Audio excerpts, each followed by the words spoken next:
오늘 주신 말씀은 호세아서 11장 5절부터 11절까지 말씀입니다. 호세아서 11장 5절로 11절까지 말씀.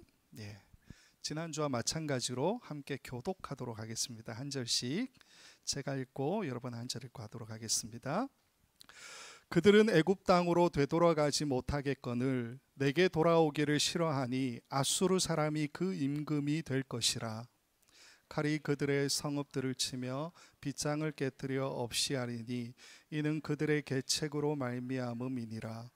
내 백성이 끝끝내 내게서 물러가나니 비록 그들을 불러 위에 계신 이에게로 돌아오라 할지라도 일어나는 자가 하나도 없도다.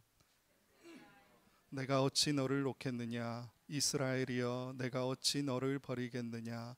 내가 어찌 너를 아드마같이 놓겠느냐? 어찌 너를 스보임같이 두겠느냐? 내 마음이 내 속에서 돌이키어 나의 긍휼이 온전히 불붙듯 하도다. 내가 나의 맹렬한 진노를 나타내지 아니하며 내가 다시는 에브라임을 멸하지 아니하리니 이는 내가 하나님이요 사람이 아님이라. 내 가운데 있는 거룩한 이니 진노함으로 내게 임하지 아니하리라. 그들은 사라처럼 소리를 내시는 여호와를 따를 것이라. 여호와께서 소리를 내시면 자손들이 서쪽에서부터 떨며 오네. 같이 하겠습니다. 그들은 애굽에서부터 새같이 아수르에서부터 비둘기같이 떨며 오리니 내가 그들을 그들의 집에 머물게 하리라. 나 여호와의 말이니라. 아멘. 제가 금요일 주일 계속 이제 말씀을 전하고 있지만 이제 한 주가 또 지나서 금요일 설교를 듣지 않으신 분도 있으니까 이제 오늘 이제 말씀을 또 전하지만 이제 가지고 있는 배경을 다시 한번 좀 설명을 드리고 이제 오늘 본문으로 함께 좀 넘어가도록 하겠습니다. 9장의 이야기는 아수르의 1차 침공 이후에 아수르가 잠시 물러간 그 틈에 이스라엘 백성들이 잠깐의 평안과 풍요를 누리던 그때를 배경으로 하고 있습니다. 이때 백성들이 길갈에서 예전처럼 풍요의 절기를 하나님 앞에 지키고 있는데 이 중에 어떤 사람들은 하나님께서 우리에게 주신 축복이다 그렇게 말하지만 어떤 사람들은 아니야, 이 땅의 풍요의 신인 바알이 우리에게 복을 준 거야 라고 생각하고요. 어떤 사람들은 하나님과 바알이 모두 함께 우리에게 복을 주었다 생각했다는 거죠. 그리고 또 어떤 사람들은 자신들이 종교적인 예식을 잘 지켜왔기 때문에 당연히 이런 복을 받는 거야 라고 생각하는 사람들도 있었다라는 겁니다. 근데 이걸 하나님께서 어떻게 말씀하시느냐? 두 가지 죄를 지었다 이야기하시죠. 즉 하나님을 너희가 떠났고 그리고 우상을 숭배했다 그렇게 말씀하셨다는 겁니다. 그래서 10장으로 넘어오면 이렇게 두 가지 죄에 빠진 북이스라엘 백성들을 향해서 호세아가 말씀을 주는데 자기 반성의 이야기, 평가의 이야기를 남기고 있는 것을 보게 됩니다. 즉 호세아가 볼 때에도 북이스라엘 백성들은 두 마음을 품은 자다라는 거예요. 그게 지난주 우리가 봤던 말씀이죠. 두 마음을 품었다. 하나님께서 모든 것을 하실 수 있는 분임에도 불구하고 아니 하나님 그러지 않으셔. 하나님 우리에게 그렇게 하시는 분이 아니야.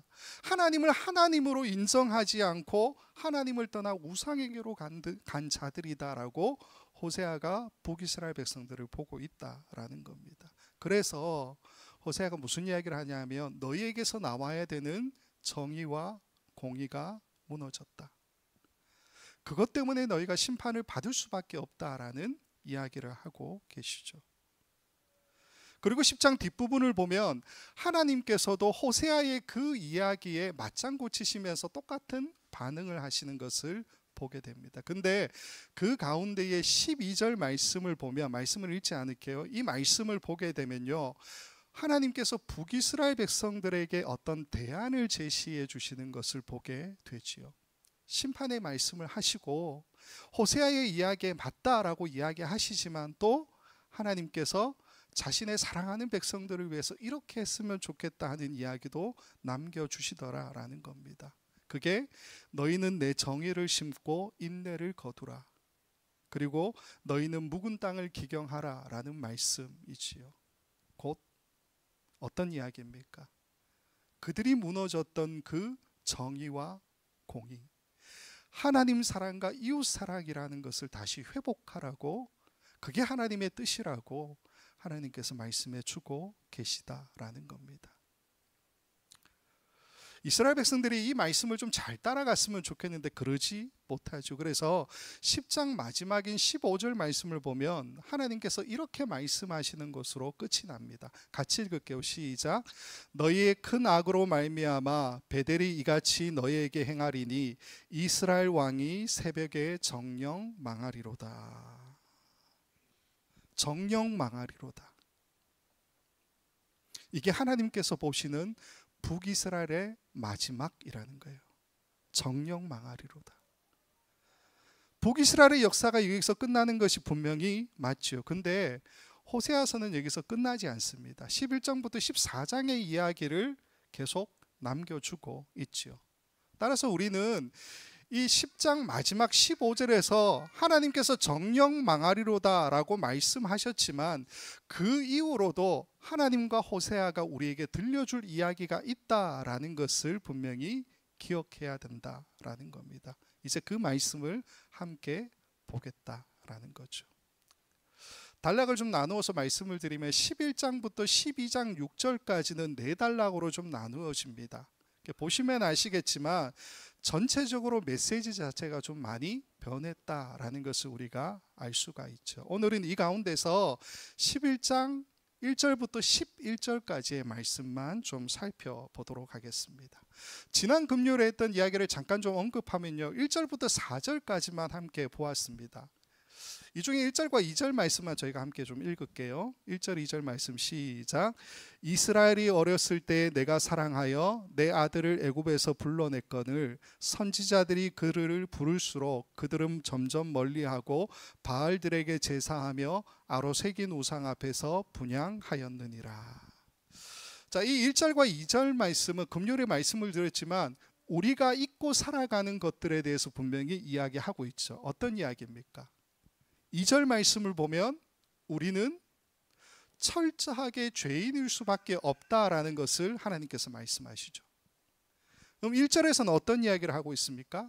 우리는 하나님을 아버지로 둔 자녀들이다라는 이야기를 하고 있죠. 하나님께서 1절과 2절 말씀에 우리에게 어떤 이야기 하시냐면 너희는 자녀의 정체성도 가지고 있고 죄인의 정체성도 가지고 있다, 그 이야기를 해주고 있다라는 겁니다.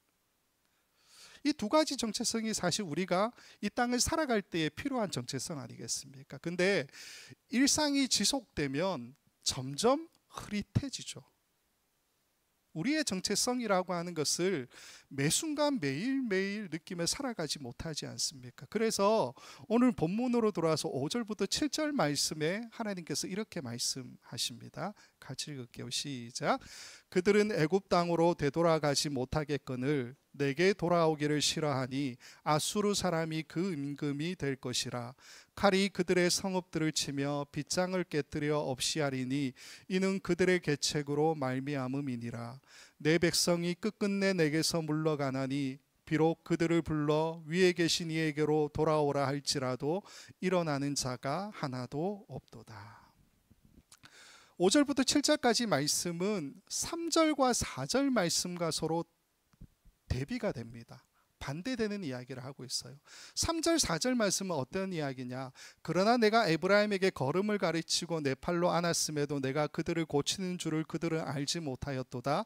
내가 사람의 줄고 사랑의 줄로 그들을 이끌었고 그들에 대하여 그 목에서 멍에를 벗기는 자같이 되었으며 그들 앞에 먹을 것을 두었노라. 이렇게 이야기합니다. 지금 무슨 말이냐면요, 3절과 4절은 하나님이 아버지가 되신다라고 하는 사실을 우리에게 이야기해 주고 있어요. 반면에 5절부터 7절까지 말씀은 어떤 이야기입니까? 그 반대되는 이야기죠. 그럼에도 북이스라엘 백성들이 하나님께로 돌아오기를 싫어했다, 그런 이야기를 하지 않습니까? 하나님께서 아버지가 되셔서 우리에게 걸음걸이를 가르치시고 팔로 안으시고 고치시고 이끄시고 멍에를 벗겨주시고 먹을 것을 주셨음에도 불구하고 당신의 백성이라고 하는 북이스라엘 사람들은 하나님이 아닌 사람을 왕으로 섬기죠. 끝끝내 하나님으로부터 멀어졌다. 하나님께서 돌아오라라고 말씀하셨는데도 일어나는 자가 한 사람도 없었다라고 하나님께서 말씀하고 계시다라는 겁니다. 사실 이 5절부터 7절까지 말씀은요, 미래형으로 쓰여진 말씀입니다. 즉 무슨 말이냐면 아직 일어나지 않았지만 곧 일어나게 될 일들에 대해서 하나님께서 말씀하신 내용이에요. 그래서 5절을 보면 어떻게 되어 있습니까?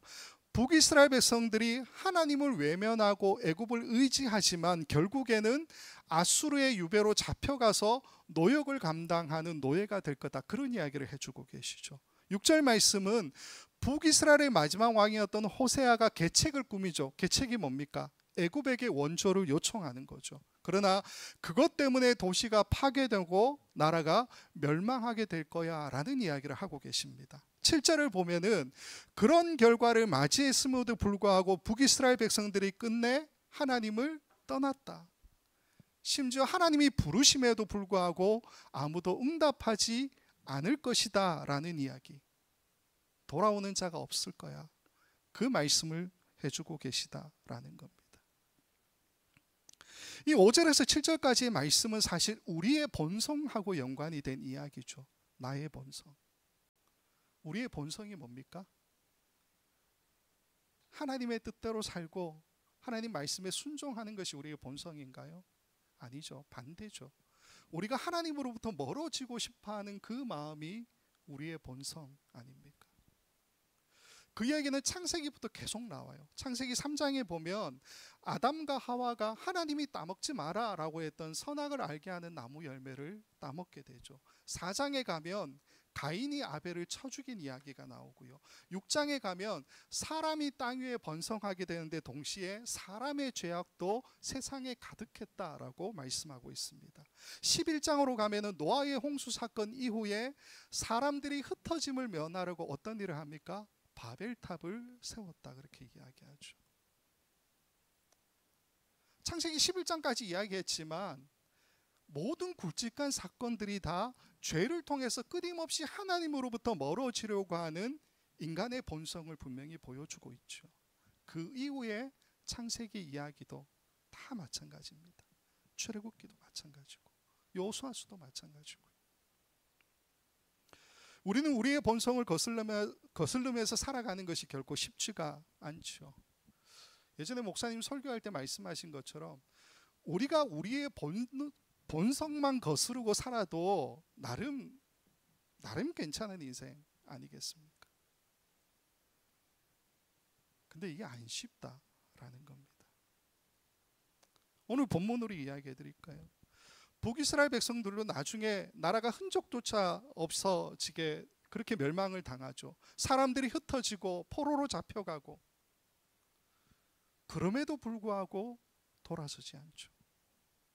우리는 어떻습니까? 사업이 힘들어지고 건강을 잃어버리고 때로는 매너리즘에 빠진 것만 같이 허우적허우적 하루하루 근근히 살아가는 것이 우리 아닙니까? 의심 속에서 하나님으로부터 멀어지는, 신앙을 버리는 선택까지 하는 사람들이 있음에도 불구하고 여전히 우리는 하나님께 가까이 나아가는 것을 거부하는 자들이라는 거죠. 그 반대도 근데 마찬가지예요. 반대도. 내 모든 일이 잘 되고 건강하게 되고 돈도 잘 벌고 유명해지고 사람들의 칭찬과 부러움을 한 몸에 받고 교회에서도 봉사 열심히 하고 헌금 꼬박꼬박 잘 낸다 할지라도 그게 하나님의 뜻을 잘 따라가는 우리의 본능을 거스르는 그 삶일까요? 아니죠. 예수님이 그렇게 살았던 바리새인들에게 신랄한 질타를 하셨던 것을 우리는 보게 되죠. 어쩌면 우리 사람은 본능이라고 하는 것을 거슬러 살아가는 것이 불가능한지도 모르겠습니다. 그러나 하나님은 그런 우리를 포기하지 않으신다라고 말씀해 주십니다. 그 이야기가 오늘 11장 8절과 9절 말씀에 이렇게 기록되어 있습니다. 같이 읽겠습니다. 시작. 에브라임이여 내가 어찌 너를 놓겠느냐, 이스라엘이여 내가 어찌 너를 버리겠느냐, 내가 어찌 너를 아드마같이 놓겠느냐, 어찌 너를 스보임같이 두겠느냐. 내 마음이 내 속에서 돌이키어 나의 긍휼이 온전히 불붙듯 하도다. 내가 나의 맹렬한 진노를 나타내지 아니하며 내가 다시는 에브라임을 멸하지 아니하리니 이는 내가 하나님이요 사람이 아님이라. 내 가운데 있는 거룩하니니 진노함으로 내게 임하지 아니하리라. 아멘. 포기하지 않으시겠다 말씀하시는 이 호세아 11장 9절과 8절과 9절 말씀은 사실은 신명기 말씀의 그 방식, 법칙을 따라갑니다. 신명기 4장 25절부터 31절 말씀인데 이 법칙이 뭐냐 하면요, 만일 네가 악을 행하면 이렇게 될 거야. 만일 네가 내 하나님 여호와를 찾으면 이렇게 될 거야. 그 법칙을 이야기하시는 거예요. 먼저 네가 악을 행하면 이라고 하는 그 내용이 신명기 4장 25절로 28절까지 이렇게 기록되어 있습니다. 제가 좀 빠르게 읽어드릴게요. 내가 그 땅에서 아들을 낳고 손자를 얻으며 오래 살 때에 만일 스스로 부패하여 무슨 형상의 우상이든지 조각하여 내 하나님 여호와 앞에 악을 행함으로 그의 노를 일으키면 내가 오늘 천지를 불러 증거를 삼노니 너희가 요단을 건너가서 얻는 땅에서 속히 망할 것이라. 너희가 거기서 너희의 날이 길지 못하고 전멸될 것이니라. 여호와께서 너희를 여러 민족 중에 흩으실 것이요 여호와께서 너희를 쫓아보내실 그 여러 민족 중에 너희의 남은 수가 많지 못할 것이며 너희는 거기서 사람의 손으로 만든 바 보지 못하며 듣지 못하며 먹지도 못하며 냄새도 맡지 못하는 목석의 신들을 섬기리라. 이게 너희가 악을 행하면 이라고 하는 그 말씀이죠. 그러면 내가 내 하나님 여호와를 찾으면 이라고 하는 그 말씀은 어떻게 되어 있느냐, 그 뒤에 나옵니다. 신명기 4장 29절로 31절까지 말씀인데요, 이 말씀 같이 한번 읽을게요. 시작. 그러나 내가 거기서 내 하나님 여호와를 찾게 되리니 만일 마음을 다하고 뜻을 다하여 그를 찾으면 만나리라. 이 모든 일이 내게 임하여 환난을 당하다가 끝날에 내가 내 하나님 여호와께로 돌아와서 그의 말씀을 청종하리니 내 하나님 여호와는 자비하신 하나님이시라. 그가 너를 버리지 아니하시며 너를 멸하지 아니하시며 내 조상들에게 맹세하신 언약을 잊지 아니하시리라. 아멘. 신명기는 모세가 이제 가나안 땅에 들어가는 이스라엘 백성들에게 마지막 당부의 이야기를 설교로 남긴 것이지요. 모세 자신은 가나안 땅에 못 들어갔습니다. 모세가 그 사실을 알고서 남긴 것이 바로 신명기 말씀이라는 겁니다. 이 말씀을 주면서 너희들 꼭 이 말씀 지켜야 돼라고 이야기한 것이죠. 이 신명기의 핵심이 바로 방금 우리가 보았던 그 내용입니다. 네가 악을 행하면, 내가 내 하나님 여호와를 찾으면, 이게 신명기의 핵심이라는 거예요. 모세가 신명기에서 이 두 가지를 이야기한 것이 왜 중요하냐, 그 이유가 신명기 11장 11절과 12절 말씀에 이렇게 되어 있습니다. 같이 읽을게요. 시작. 너희가 건너가서 차지할 땅은 산과 골짜기가 있어서 하늘에서 내리는 비를 흡수하는 땅이요 내 하나님 여호와께서 돌보아 주시는 땅이라. 연초부터 연말까지 내 하나님 여호와의 눈이 항상 그 위에 있느니라. 우리가 이 말씀을 좀 깊게 보지 않으면 어떻게 보이느냐, 가나안 땅은 하나님의 도우심이 항상 있는 그런 축복된 땅이구나, 그렇게 볼 수 있어요. 아니요, 그 반대입니다. 뭐라고 말씀하시냐면요, 가나안 땅은 하늘에서 내리는 비가 아니면 살아갈 수 없는 땅이라고요. 연초부터 연말까지 하나님의 눈이 그들 위에 있지 않으면 도무지 살아갈 수 없는 척박한 땅이다라는 이야기를 남겨주는 말씀이라는 겁니다. 그래서 모세는 이제 가나안 땅에 들어가게 되면 하나님과 새로운 관계를 맺게 되잖아요, 이스라엘 백성들이. 그렇기 때문에 그 백성들에게 네가 악을 행하면 이라는 이야기를 남기고요, 네가 네 여호와 하나님을 찾으면 이라고 하는 이 말씀을 남겨주고 있다라는 겁니다. 즉 가나안 땅에 너희가 들어가서 이제부터는 하나님과의 무슨 관계가 생겨나게 될 건데, 이 관계가 친밀하게 되느냐 아니면 어색하게 멀어지느냐, 그 선택을 하라라고 이야기하고 계신 거죠. 그래서 4장에서 반복하고 있는 이 이야기, 네가 악을 행하면 네가 네 하나님 여호와를 찾으면이라는 이 이야기를 모세가 이 11장에서도 동일하게 반복합니다. 11장 13절부터 17절까지 이렇게 되어 있습니다. 제가 좀 빠르게 읽을게요. 내가 오늘 너에게 명하는 내 명령을 너희가 만일 청종하고 너희의 하나님 여호와를 사랑하여 마음을 다하고 뜻을 다하여 섬기면 여호와께서 너희의 땅에 이른 비 늦은 비를 적당한 때에 내리시리니 너희가 곡식과 포도주와 기름을 얻을 것이요 또 가축을 위하여 들에 풀이 나게 하시리니 네가 먹고 배부를 것이라. 너희는 스스로 삼가라. 두렵건대 마음에 미혹하여 돌이켜 다른 신들을 섬기며 그것에게 절함으로 여호와께서 너희에게 진노하사 하늘을 닫아 비를 내리지 아니하여 땅이 소산을 내지 않게 하심으로 너희가 여호와께서 주신 아름다운 땅에서 속히 멸망할까 하노라. 빨간색으로 제가 표시를 했었지만 앞에 있는 그 이야기는 너희가 하나님을 찾으면이라는 얘기죠. 뒤에는요, 너희가 악을 행하면, 그 이야기를 하고 있지 않습니까? 신명기는 계속 이 이야기를 하고 있는 모세의 설교입니다. 근데 이스라엘 백성들에게 이 말씀이, 모세가 들려준 이 신명기의 이야기가 마치 입고 있는 옷처럼 너무나도 자연스럽고 익숙해져 버린 것일까, 그런 생각이 듭니다. 모세가 염려했던 대로 북이스라엘 백성들은 불순종의 길을 가게 되지요. 심지어 정복전쟁 중에도, 정복전쟁 이후에는 말할 것도 없이 모세가 그렇게 염려했던 그 불신앙의 모습들을 계속해서 보여준다라는 겁니다. 그래서 우리가 구약 성경을 보게 되면 하나님께서 애굽으로부터 당신의 사랑하는 백성들을 이끌어내셔서 약속하신 가나안 땅에 이르도록 허락해 주셨지만 그 백성들에 대한 모든 기대를 이제 다 끊어버리시죠. 약속하신 가나안 땅에 사는 것은 허락하세요. 그러나 이스라엘이라고 하는 이 나라가 하나님의 왕국을 대신하느냐? 그렇지 못하다라는 것을 보여줍니다. 그래서 하나님께서 그 다음 단계로 계획하신 것이 뭡니까? 그게 북이스라엘이 멸망하는 거고요. 남유다도 멸망하고 포로로 잡혀가는 것이고 70년 후에 다시 돌아오게 되는 것. 그게 하나님의 계획이죠. 근데 그 이후에 그렇게 해서 하나님의 왕국이 이 땅 가운데 세워지면 좋겠지만 그것도 아니에요.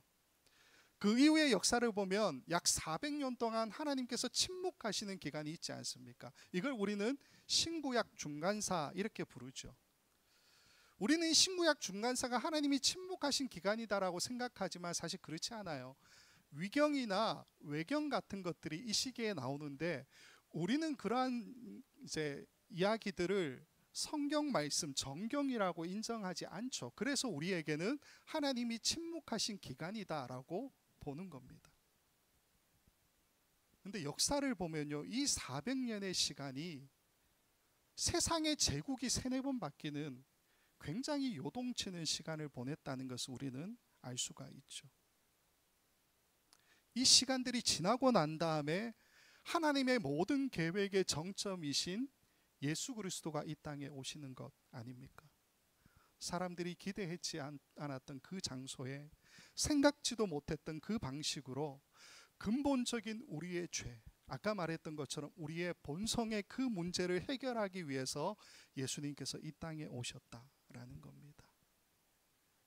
그리고 하나님은 하나님의 방식대로 사람을 구원하기로 계획하시죠. 그리고 그 모든 계획들을 하나하나 착실하게 다 진행해 가십니다. 그 방법이 바로 우리와는 맞지 않는 방법이죠. 그게 뭡니까?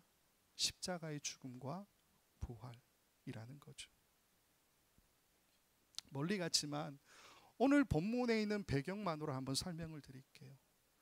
호세아의 말씀이 주어졌던 그 시기까지 북이스라엘 백성들에게 하나님께서 기대하셨던 것이 뭡니까? 그게 바로 네가 악을 행하면 그것과 네가 네 하나님을 찾으면 그거잖아요. 신명기 4장 29절부터 30절까지 말씀 우리가 좀 보면요, 여기에 나오는 동사들이 하나님께서 우리에게 보여주시는 마음이 무엇인지를 분명히 알게 하죠. 어떻게 되어 있습니까? 29절을 보면 찾으면 만나리라 이렇게 이야기하죠.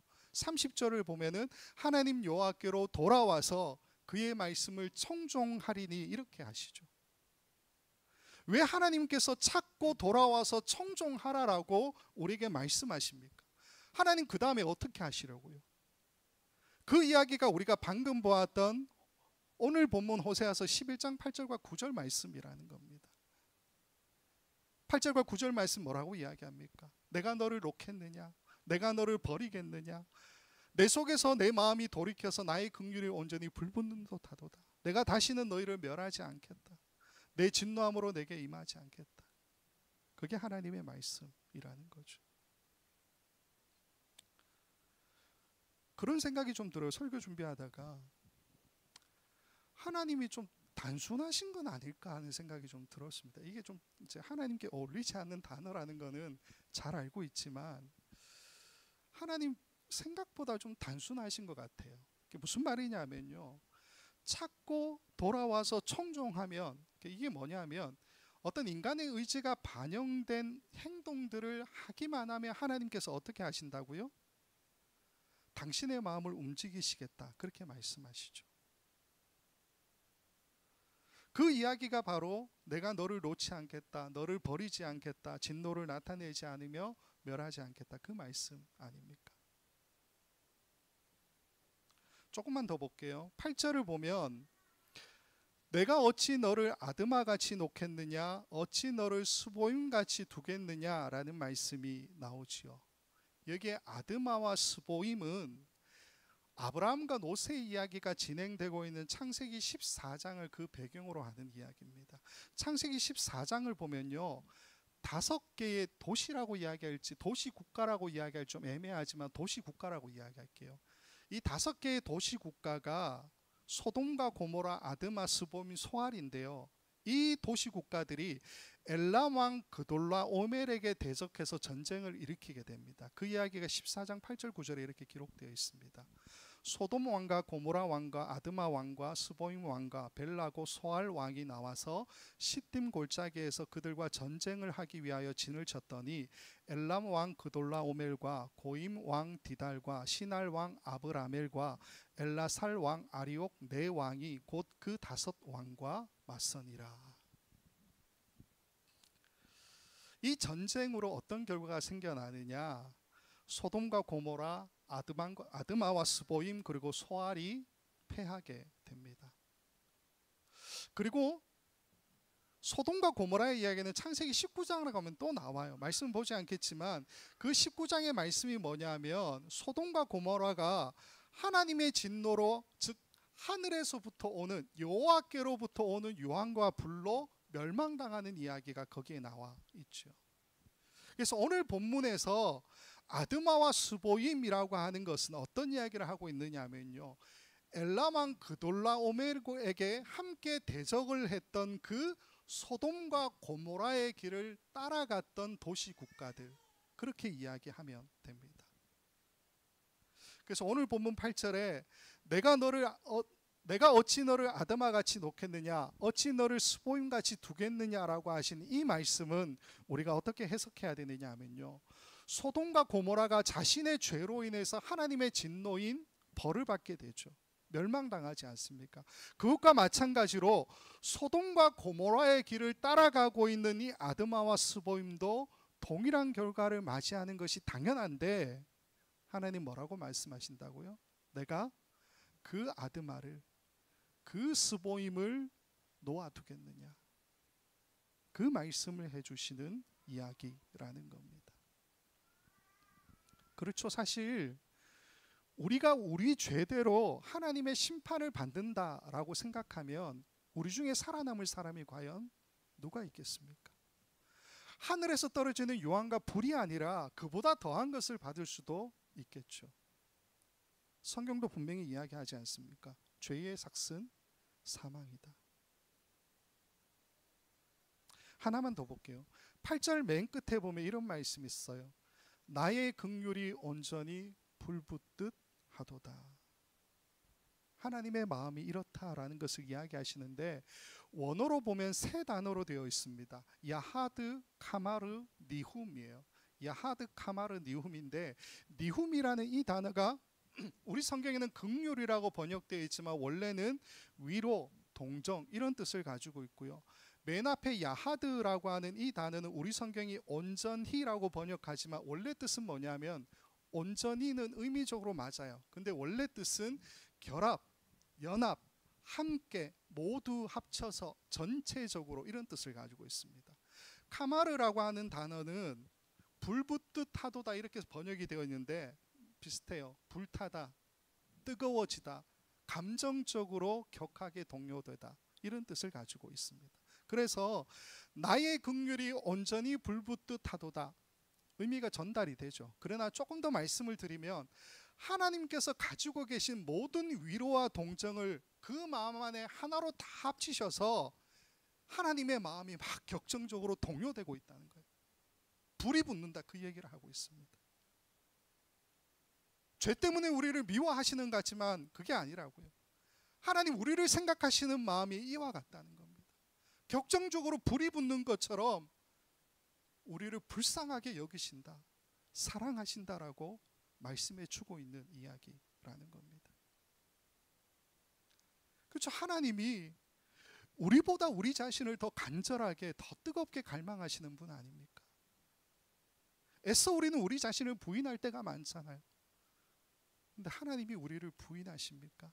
아니죠. 그래서 뒤에 나오는 9절 말씀을 보면 하나님께서 이렇게 이야기하죠.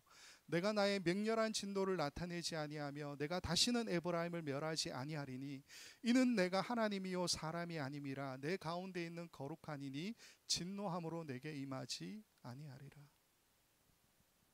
이 9절 말씀은 하나님의 그 뜨거운 마음이 약속으로 우리에게 나타나고 있는 말씀이죠. 이 약속은 지켜지지 않을 약속이 아니다라는 겁니다. 왜냐하면 여기서 이야기하잖아요. 이는 내가 하나님이요 사람이 아님이라 내 가운데 있는 거룩한 이니. 하나님 당신의 존재 전체를 걸고서 우리에게 약속해 주고 있다는 겁니다. 그렇기 때문에 이 약속은 반드시 성취될 수밖에 없죠. 생각해 보면 하나님 편에서 쉬운 것은 어떤 겁니까? 모든 것을 다 진멸하고 새롭게 시작하면 되시잖아요. 한 번 창조했으니까 두 번 창조 가능하시지 않겠습니까? 그렇다고 생각해요, 저는. 우리가 보고 있는 역사도 사실 살펴보면 하나님께서 편하게 생각하신 대로 그렇게 흘러간 것처럼 느껴지기도 하죠. 왜 그러냐면 북이스라엘 역사도 주전 722년이 되면 아수르에게 멸망당하는 것으로 끝이 나죠. 남유다도 586년이 되면 바벨론에 의해서 멸망당하게 되죠. 그 위에 70년 포로 기간이 진행이 되고 다시 돌아오지만 다시 돌아온 남유다 백성들은 겨우 예루살렘 성과 성전만을 회복하죠. 다윗 왕국으로서의 나라라고 하는 것은 흔적조차 남아있지 않게 된다라는 겁니다. 자, 그러면 이 역사를 우리가 볼 때에 지금 11장 9절에서 하나님께서 약속하신 것이 이루어지지 않은 하나님이 리셋을 편하게 선택하신 것일까라고 생각할 수가 있지요. 근데 그건 아니에요.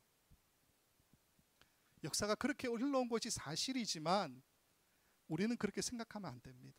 어떻게 생각해야 되느냐? 잊지 말아야 될 절대적인 원칙은 죄는 그 삭시 사망이라는 겁니다. 죄는 반드시 그 합당한 대가를 지불하도록 되어 있다라는 거예요. 하나님은 이 원칙에서 벗어난 적이 없으세요. 우리를 향한 긍휼과 동정의 마음으로 우리를 불타듯 사랑하시지만 남유다나 북이스라엘 모두 죄의 결과를 맞이할 수밖에 없다라는 거예요. 그게 바로 나라가 멸망하고 흩어지는 거죠. 포로로 잡혀가는 거. 그럼 이 약속은 어떻게 이어집니까? 이 약속은 남은 자들을 통해서 계속 이어지고 있다라는 겁니다. 마치 광야에서 40년을 방황할 때에 1세대들이 죽고 2세대들이 약속의 땅인 가나안에 들어가게 되죠. 이런 것처럼 북이스라엘이 멸망당하고 남유다도 멸망당하게 되지만 그래도 하나님의 약속은 누구를 통해 계속 이어집니까? 그 남은 자들을 통해서 계속 이어진다라는 겁니다. 포로기 이후의 유다의 역사는 우리가 잘 알고 있죠. 오늘 본문의 배경인 북이스라엘의 역사는 그럼 어떻게 됐을까요? 아수르에게 722년 멸망당하고 그 이후로 나타나는 북이스라엘 사람들의 이야기, 그들의 역사 속에서 완전히 사라져버린 것일까요? 그런데 그게 아닙니다. 실제로 아수르의 멸망으로부터 살아남은 북이스라엘 사람들에 대한 그 이야기가 예수님 시대에 다시 발견이 되고 있습니다. 물론 예수님 시대에 유다 백성들이 볼 때에 북이스라엘 백성들, 그들을 사마리아 사람이라고 부르잖아요. 이 사마리아 사람들은 이방인보다 더 못한 대우를 받는 사람으로 여겨졌지만 예수님은 그들을 그렇게 대하지 않으셨죠. 그 이야기가 누가복음과 요한복음에 나옵니다. 누가복음과 요한복음을 보면요, 예수님께서 직접 찾아가시고 그들에게 말을 거시는 이야기가 참 많이 나오죠. 누가복음 10장에는 선한 사마리아 사람에 대한 비유가 나옵니다. 모두가 다 강도 만난 이웃을 외면하는데 누가 도와줬다고요? 선한 사마리아 사람이. 17장에는 10명의 나병 환자가 고침을 받은 사건이 나오는데 그 중에 한 사람, 예수님께 돌아와서 감사하죠. 그가 어디 출신이라고 이야기합니까? 사마리아 출신이다. 그렇게 이야기합니다.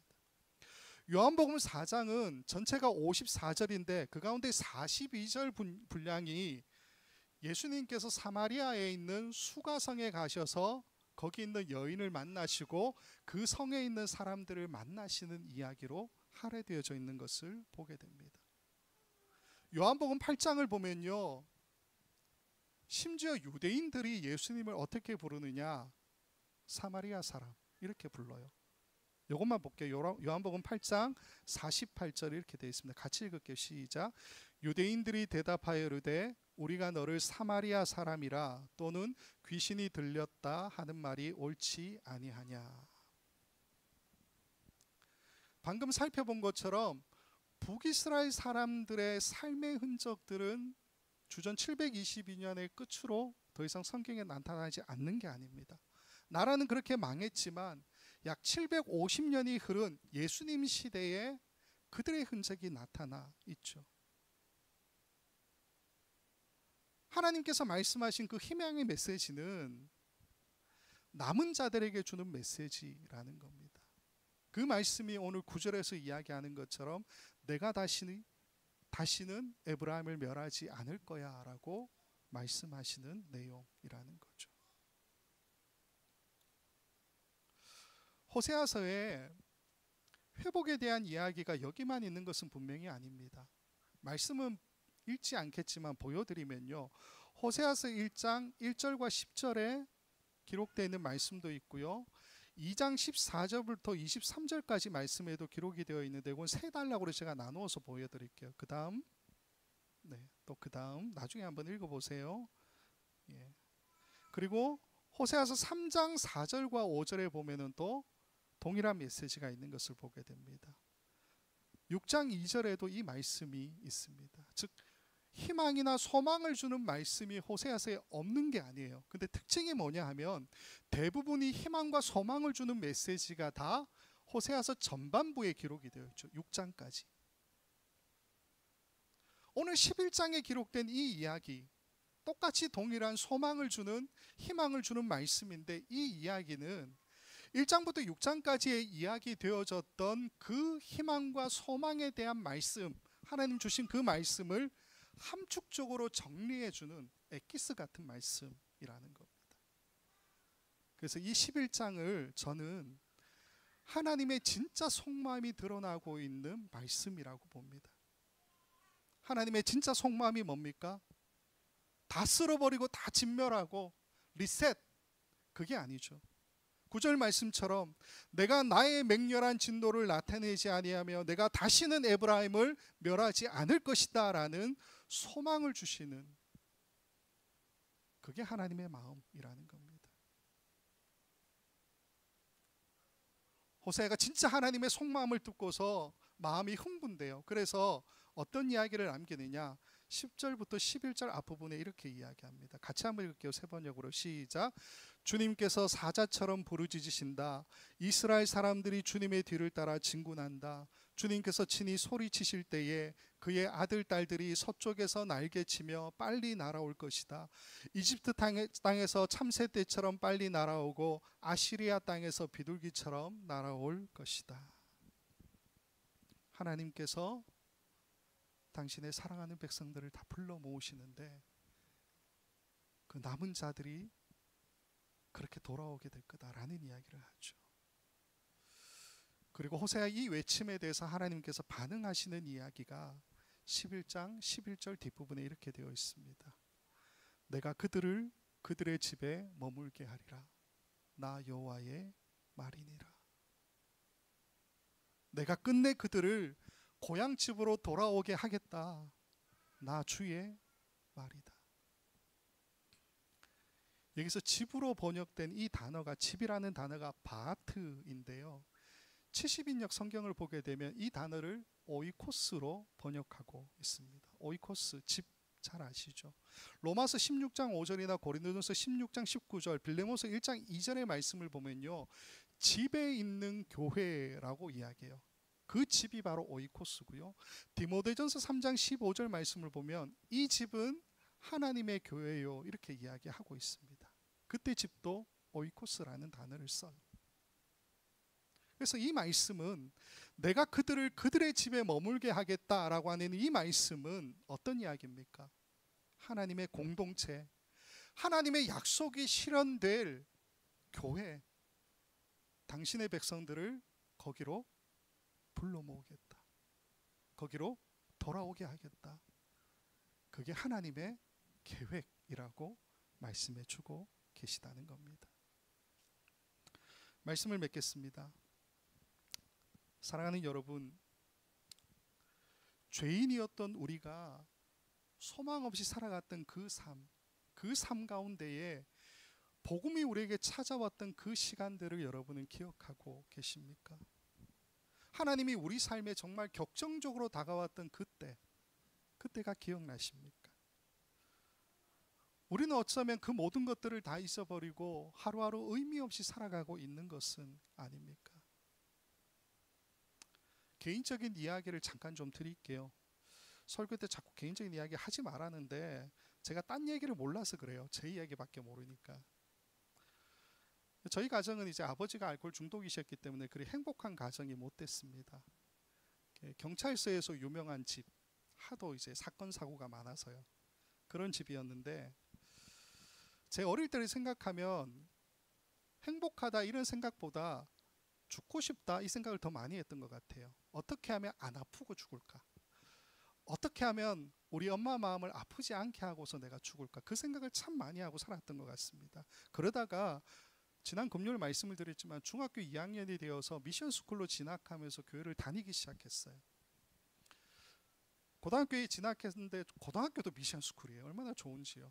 그래서 중창단 생활도 같이 하고 그랬었는데 하루는 대구의 어떤 이제 큰 체육관에 그 두란노 집회가 있었습니다. 온누리 교회가 주최하는 두란노 집회가 있었는데 그 집회에 참여하게 돼요. 뭐 여러 집회들을 그 전에도 많이 갔었지만 그날은 좀 마음이 달랐던 것 같아요. 어떤 마음이었냐면 하나님이 살아 계시다면 내가 좀 느껴봤으면 좋겠습니다라고 하는 간절한 마음이 그때 좀 많이 생겼습니다. 그래서 남들 기도하는 것처럼 열심히 기도했어요. 예. 체육관이니까 관중석이 있고 밑에 플로어가 있잖아요. 경기하는. 거기 내려와서 기도해도 된다 그래요. 그래서 거기까지 내려가서 엎드려서 기도했어요. 중보기도로 돕는 분들이 계셨는데 다른 사람들은 다 찾아가는데 저는 안 찾아와요. 아무도 저를 위해서 기도해 주지 않더라고요. 그래서 어떻게 생각했냐면 오늘도 걸렀구나. 오늘도 안 되는 거구나. 하나님이 살아계시다라고 하는 것을 나만 모를 수도 있겠구나. 그런 생각을 했었어요. 기도회가 거의 다 끝이 나고 인도자가 어떻게 이야기했느냐 하면 형제는 형제끼리 자매는 자매끼리 안아주라 그렇게 이야기했어요.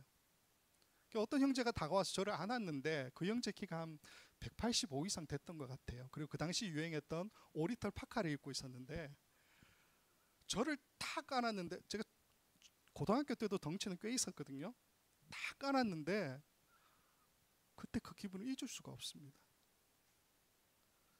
평생을 받아본 적이 없는 아버지의 그 사랑, 포근함, 그 형제로부터 그게 느껴지는 거예요. 그게 하나님이 나를 안으신다라고 확신이 마음 가운데 확 생기더라라는 겁니다. 저와 같은 경험이 없는 분도 있을 수도 있습니다. 삶이 녹록지가 않죠. 우리가 하루하루 견디고 참아내며 살아간다는 것이 때로는 너무 힘들고, 예전에 나도 그런 감격을 누렸는데 그러나 이제는 기억조차 할 수 없는, 식을 대로 식어버린 의미 없는 삶을 하루하루 보내는 분들도 있을 겁니다. 때로는 나 자신을 너무 한심하게 느껴지고 실패한 것 같고 신앙의 한계에 부딪혀서 더 이상 나아가지 못한다고 생각하는 분들도 있을 거예요. 아무리 기도해도 삶이 나아지지 않고 사람들에게 기대할 것도 없고, 근데 절망과 고통과 죽음은 우리에게 너무나 가깝게 있는 것처럼 여겨지고 주변 사방이 다 막혀 있는 듯 질식할 것만 같은 그러한 공허함이 우리에게 찾아올 때도 분명히 있죠. 이럴 때 우리가 어떻게 일어나야 됩니까? 저는 잘 모르겠어요. 근데 오늘 하나님께서 우리에게 말씀하고 있는 하나님의 진짜 그 속마음이 우리 마음을 터치한다는 생각이 듭니다. 8절과 9절에서 어떻게 이야기합니까? 내가 어찌 너를 놓겠느냐? 내가 어찌 너를 버리겠느냐? 내 마음이 내 속에서 불같이 붙어서 너희를 불쌍히 여긴다. 내가 맹렬한 진노로 너희에게 나타나지 않고 다시는 너희를 멸하지 않고 진노하지 않겠다. 왜? 나는 하나님이고 사람이 아니며 너희 가운데 있는 거룩한 자이기 때문이다. 하나님의 약속이 희망 고문이라고 생각하지 마세요. 아닙니다. 하나님께서 우리에게 보여주시는 속마음은 불타는 마음이에요. 불타는 마음. 늘 우리와 함께 있고 싶으신 그 마음이라는 겁니다. 첫사람 아담을 창조하시고 에덴 동산을 함께 거니셨던 하나님, 얼마나 좋으셨을까요? 창세기 말씀 1장 2장을 보게 되면요, 아담에게 모든 동물들을 다 끌고 와서 이름을 짓게 하시죠. 원래 그 역할은 누가 해야 됩니까? 하나님. 근데 아담에게 다 그 모든 권리를 양보하시는 모습을 보여주죠. 혼자 독차하는 것이 너무도 좋지 않아 보여서 하나님 어떻게 하십니까? 아담의 갈빗대를 취해서 돕는 배필을 만들어 주시죠. 그들로 가장 행복한 곳에서 가장 아름다운 삶을 살도록 하나님께서 불러주셨다라는 겁니다. 저는 하나님의 그 마음이 지금도 변치 않다라고 생각합니다. 변치 않아요. 지금도 하나님은 우리와 함께 당신이 만드신 이 세계를 거닐기를 기대하고 계신다라고 믿습니다. 그게 오늘 본문에 이야기하는 것처럼 하나님의 집에서, 하나님의 공동체에서 하나님은 그것을 함께 누리겠다라고 말씀하고 계시다는 겁니다. 간절히 바라기는 사랑하는 우리 모든 성도님들, 오늘 하나님께서 들려주시는 하나님의 진짜 속마음, 이것들을 다시 한번 회복하는 저와 여러분 모두가 되기를 주님의 이름으로 간절히 축원을 드립니다. 매일의 삶이 지루하고 하루하루 달라지는 것이 하나도 없다 그렇게 여겨질지라도 오늘 말씀을 통해서 우리에게 내비치신 하나님의 그 속마음을 우리가 떠올리면서 살아갔으면 좋겠어요. 떠올릴 때마다 우리 입가에 미소가 번져나지 않겠습니까?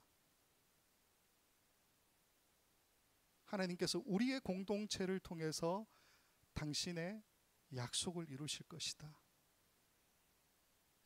그게 우리에게 기쁨과 소망이 되는, 위로가 되는 저 여러분 모두가 될 수 있기를 주님의 이름으로 간절히 축원을 드립니다.